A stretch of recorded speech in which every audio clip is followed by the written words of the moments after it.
Captain Sarah Chin heard the snickers when they announced her call sign Falcon-12. The male pilots whispered Barbie 12 and made jokes about women in fighter jets. They thought she'd never make it past captain. 2 years later, the control tower announced, Falcon-12, you are cleared for squadron command. Before watching full story, comment below from where you watching. Also like and subscribe for more stories. The morning sun painted Shaw Air Force Base in golden light as Captain Sarah Chen walked toward the squadron briefing room. Her flight suit was pressed to perfection, her stride confident despite knowing what awaited her inside. She was about to meet the 14th Fighter Squadron for the first time, and she knew her reputation had preceded her, not the good kind. Colonel Martinez stood at the front of the room filled with 20 pilots, all men except for the woman who had just entered. Gentlemen and lady, we have a new pilot joining us today, he announced. Captain Chin comes from pilot training with top marks. She'll be flying Falcon-12. The moment he said her call sign, Major Rick Bulldog Harrison snickered to his wingman, Falcon-12? More like Barbie 12. Laughter rippled through some of the pilots, but Sarah kept her expression neutral, her dark eyes focused straight ahead. After the briefing, as pilots filed out, Captain Jake Viper Thompson approached her with an apologetic look. Don't mind them. They'll warm up once you prove yourself, he said quietly. Sarah's response was simple and direct. I didn't come here to be liked. I came here to fly. She had heard it all before during training, and she knew actions would speak louder than any words she could offer in her defense. Walking toward her F-16 on the flight line, Sarah could hear the ground crew's comments carried on the morning breeze. Sergeant Rodriguez, the crew chief, was talking to his team. There goes Falcon-12. Wonder how long before she washes out. One of his airmen chimed in, my money's on 3 weeks. These diversity hires never last. Sarah heard every word but continued her pre-flight inspection methodically, checking every rivet, every panel, every connection twice. Her thoroughness was not just professional habit, it was survival. Settling into the cramped F-16 cockpit, Sarah ran through her checklist with practiced precision. When she radioed the control tower for taxi clearance, the response came with barely suppressed amusement. Falcon-12, taxi to runway 27. Try not to break anything. She could hear faint laughter from other controllers in the background, but she simply acknowledged the clearance professionally and began her taxi to the runway. The sky became her sanctuary that first day. During air combat maneuvering training against Major Harrison and another pilot, Sarah's F-16 moved with fluid grace, anticipating every move of her opponents. Within minutes, she had both enemy aircraft locked in disadvantageous positions. Fox 2, Fox 2. Both targets neutralized, she reported calmly over the radio. The stunned silence that followed was broken only by Harrison's grudging admission, good shooting, Falcon-12. During the post-mission debrief, Colonel Martinez reviewed the training footage on the large screen, praising Sarah's textbook engagement, proper energy management, and excellent situational awareness. But the whispers continued around the room. Lucky shot, one pilot muttered, while another suggested she probably had help from the computer. Sarah sat straight, taking notes, ignoring the comments that questioned her competence at every turn. Weeks turned into months, and Sarah's performance remained consistently exceptional. Her F-16 executed perfect formation flying, her combat training exercises were flawless, and gradually the ground crew began showing more respect during pre-flight preparations.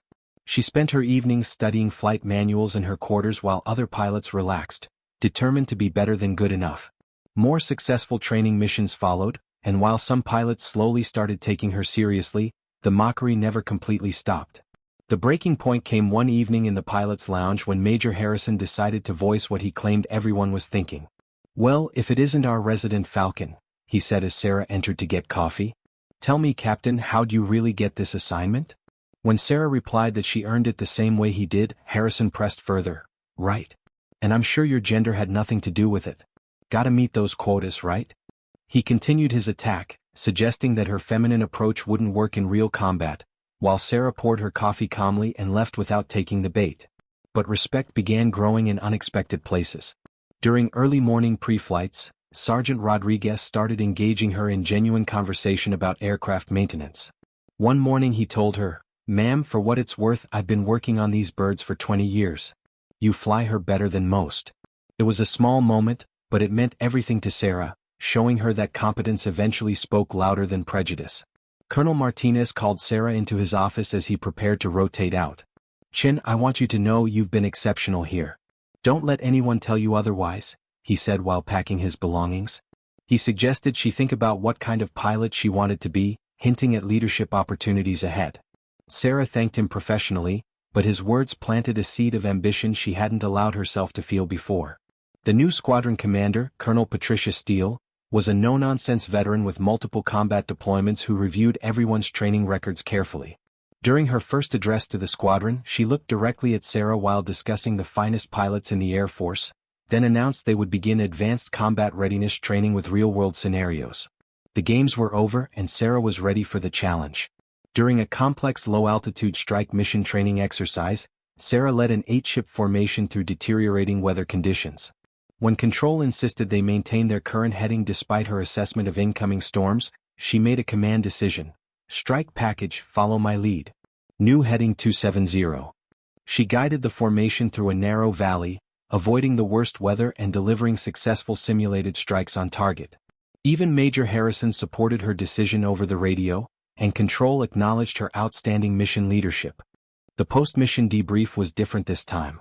Colonel Steele praised Sarah's textbook leadership under pressure, and the room remained respectfully quiet. Sarah had finally truly earned her place among these pilots. The mockery was fading, replaced by genuine professional respect built on a foundation of proven competence. Colonel Steele called Sarah into her office that evening with news that would change everything.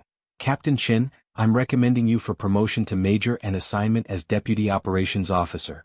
For the first time since arriving at Shaw, Sarah showed genuine surprise, her composure cracking slightly as the magnitude of the opportunity sank in. She was moving into leadership, exactly what some had said would never happen for a female pilot. Now Major Sarah Chin, wearing oak leaves instead of captain's bars, found herself conducting pre-flight briefings for younger pilots, including 2 female pilots who had joined the squadron. When one of them asked for advice about engaging more experienced opponents, Sarah's response reflected hard-won wisdom. "Fly your aircraft to its limits. Know your capabilities better than they know theirs. Respect earns respect." The young pilots nodded and headed to their aircraft, inspired by seeing what was possible. In the control tower, controllers who had once made jokes about Falcon-12 now watched her flights with professional admiration. "She's one hell of a pilot. Best flight leader we've got," one controller told another during a training exercise. The tower chief reflected on how much had changed. "Remember when she first got here? Half the squadron thought she was a joke." The response came quickly, "Not anymore." Sarah's tactical brilliance shone during complex air-to-air engagements where she faced superior numbers but used superior tactics to achieve victory. Her calm voice over the radio directing defensive splits and coordinating kills became the soundtrack of successful missions. Her flight members trusted her completely, responding to her commands with precision and confidence. During a special formation ceremony, Colonel Steele announced Sarah's selection as the new operations officer for the 14th Fighter Squadron. The applause that filled the room included even Major Harrison clapping respectfully. Sarah stepped forward to accept the position, her words simple but powerful. "I look forward to working with all of you to maintain our squadron's reputation as the best in the wing." The mockery of 2 years earlier had become a distant memory.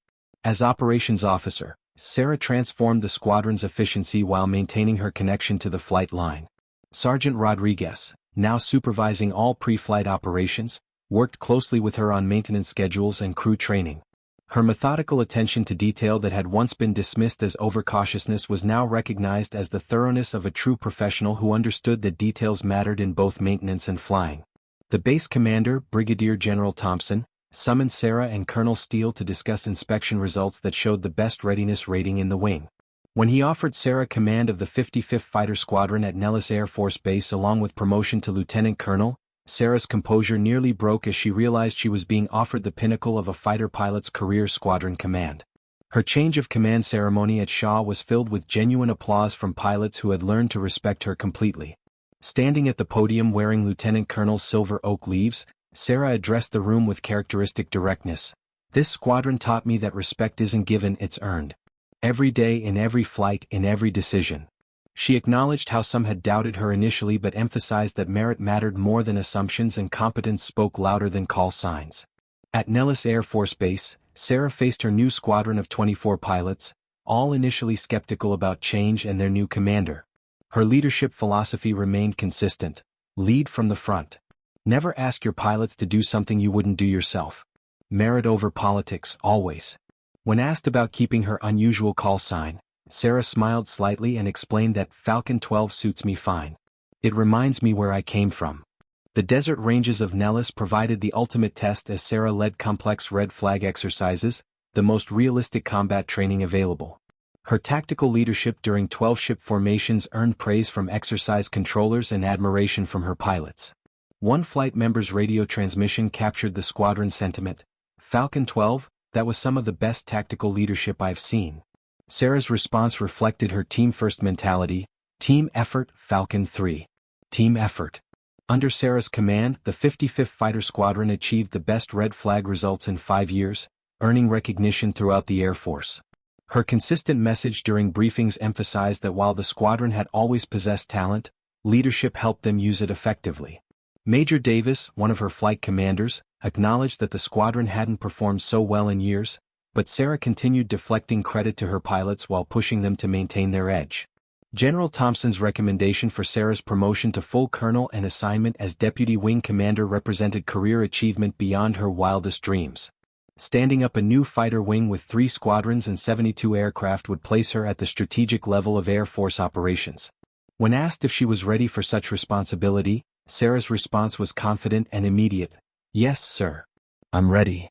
Returning to Shaw Air Force Base as a full colonel and deputy wing commander brought Sarah's career full circle to where it all began. Walking the same flight line where she had once endured mockery, she now bore responsibility for 3 squadrons and 800 personnel. Colonel Roberts, the wing commander, noted the symbolic nature of her return, and Sarah acknowledged that in many ways, it truly was a complete circle. During an evening walk along the familiar flight line, Sarah encountered Senior Master Sergeant Rodriguez, now the maintenance superintendent.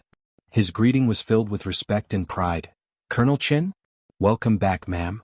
Their conversation reflected the journey they had both taken, with Rodriguez acknowledging how watching her career had been inspiring and demonstrated what dedication could accomplish. Sarah credited him with teaching her to respect the aircraft, a lesson that had served her throughout her rise to wing leadership. The final chapter of Sarah's transformation came during a major crisis when the wing faced a complex emergency requiring immediate command decisions. As she coordinated response efforts from the command center, the radio crackled with urgent communications from aircraft, ground control, and emergency services. Through it all, her call sign Falcon-12 was spoken with absolute respect and confidence by everyone involved. The moment that crystallized her complete journey from mockery to respect came when the control tower needed to relay critical information to the entire wing. The controller's voice was clear and professional as it echoed across the base: "Falcon-12, Shaw Tower. You are cleared for command." Those 5 words represented everything she had worked for, fought for, and achieved. The call sign that had once been used to diminish her now carried the full weight of military authority and respect. Standing in the command center as operations continued around her, Sarah reflected on the path that had brought her to this moment. From a young captain enduring whispered jokes about Barbie 12, to a full colonel whose tactical expertise and leadership were sought throughout the Air Force, she had proven that competence transcends prejudice and dedication overcomes doubt. Her call sign Falcon-12 had evolved from a source of mockery to a symbol of excellence, carried by a pilot who had earned every ounce of respect through skill, professionalism, and unwavering determination. The radio continued buzzing with activity as her wing executed flawless operations under her command. Each transmission that began Falcon-12 carried the respect of professionals who had learned that true leadership comes not from gender, background, or initial assumptions, but from the daily demonstration of competence, integrity, and the courage to lead from the front. Sarah Chin had not just changed minds about female pilots. She had changed the culture of an entire wing through the simple act of being consistently, undeniably excellent at her job. As the emergency situation resolved successfully and aircraft returned safely to base, Sarah's thoughts turned to the young female pilots now serving throughout the Air Force. They would face their own challenges and doubts, but perhaps their path would be slightly easier because of pilots like Sarah who had proven that call signs like respect are defined not by others' initial perceptions but by the character and competence of those who carry them into the sky.